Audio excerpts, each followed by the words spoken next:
Welcome to Witness Wednesday here on the Walk Boldly with Jesus podcast. I am your host, Katherine Duggan. However, each Wednesday, I will have a guest give their witness of how God is working in their lives. Hearing how God is working in other people's lives shows us how deeply He cares for each one of us individually.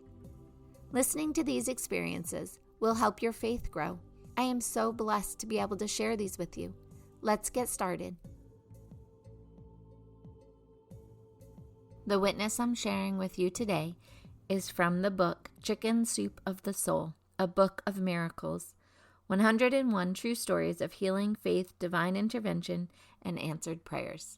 My mother-in-law bought this for me for my birthday this year, and so I thought it would be perfect to share them with you for Witness Wednesdays every now and then. This one is number 50, and it's called Speaking from the Heart. My husband Rich and I decided to add to our family through adoption. There were many different avenues we could have taken, but one called to us in an extraordinary way. There was an article in the newspaper about a local family who had traveled to Romania and adopted there. We wondered if it was something we could do, so we talked to them. The adoption process seemed complicated. Romania was so far away, and they spoke another language, and we didn't know anything about international adoption law. To complicate matters, the government was making it difficult for foreigners to adopt. Though the orphanages were overflowing with children, the orphans barely received medical attention, and in some cases did not even get basic necessities that children need: food, clothing, and warm, clean bed. The orphanage workers did their best with what they had, but it wasn't enough.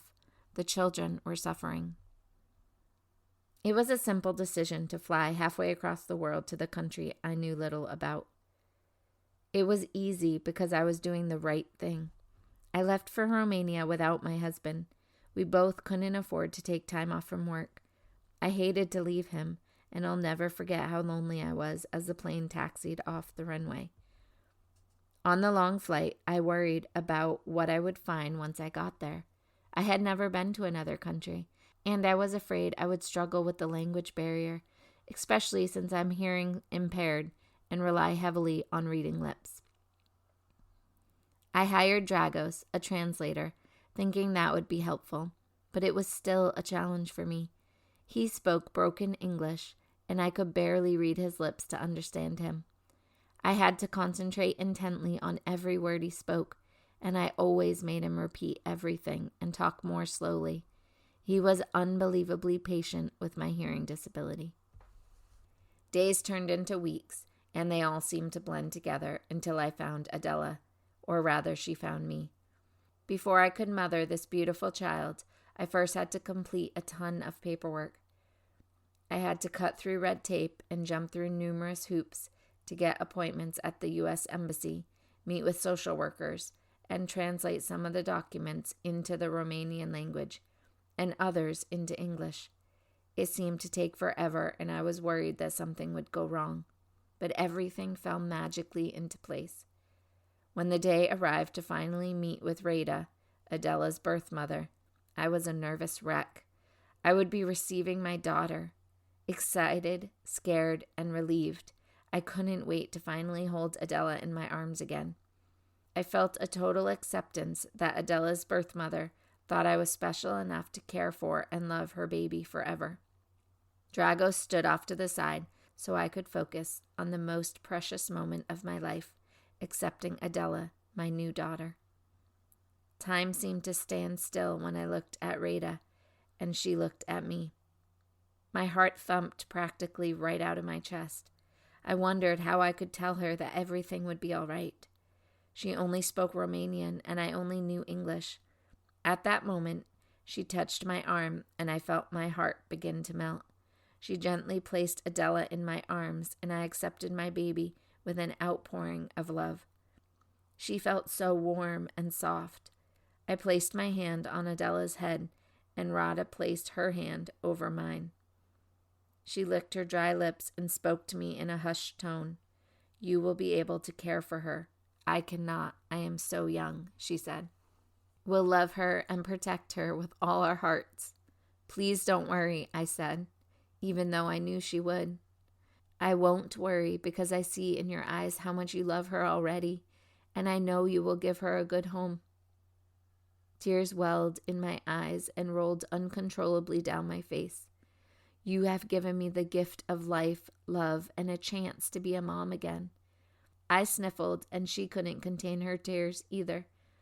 I'm so proud of you for having the courage and love to let her go. She nodded as if to accept my words, and a brief silence fell between us while we stared in wonderment at the child we were both cradling. Do you know she looks just like you? So beautiful and perfect. She has your hair, I said, looking right into Rada's dark brown eyes. She blushed and smiled and let her eyes rest on Adela. You are so kind, she murmured. At that moment, we both looked down at Adela, and I placed my hand on Adela's tummy, and she seemed to smile at us, like she knew it was a special moment in our lives. Rada placed her hand over mine. She knows you already, she began. She's smiling at you. No, I said. She's smiling at us. We were both staring at our baby, studying every detail of her tiny face.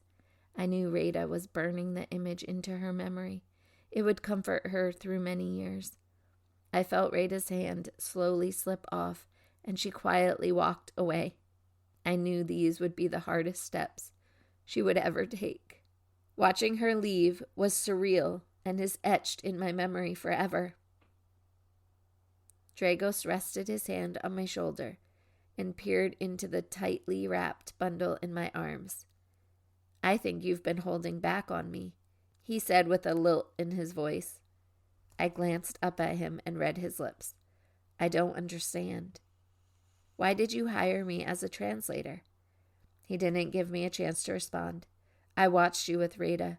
You didn't read her lips, and you spoke to her in perfect Romania. I thought you didn't know this language. I don't know it. Then how did you just use it? No one could have been more surprised than me. My heart fluttered in my chest. It was a miracle. And this story was written by Denise Colton D'Agostino, as told by Barbara Canal. We have all seen God working in our lives. However, we might not all be aware it is God who is working in our lives. This is why it's so important we start talking about it more. The more we share our experiences, the more people understand how God works and how much He truly loves us. If you would be willing to share any of your experiences of how God has worked in your life, please email me at Catherine@findingtruenorthcoaching.com. CATHERINE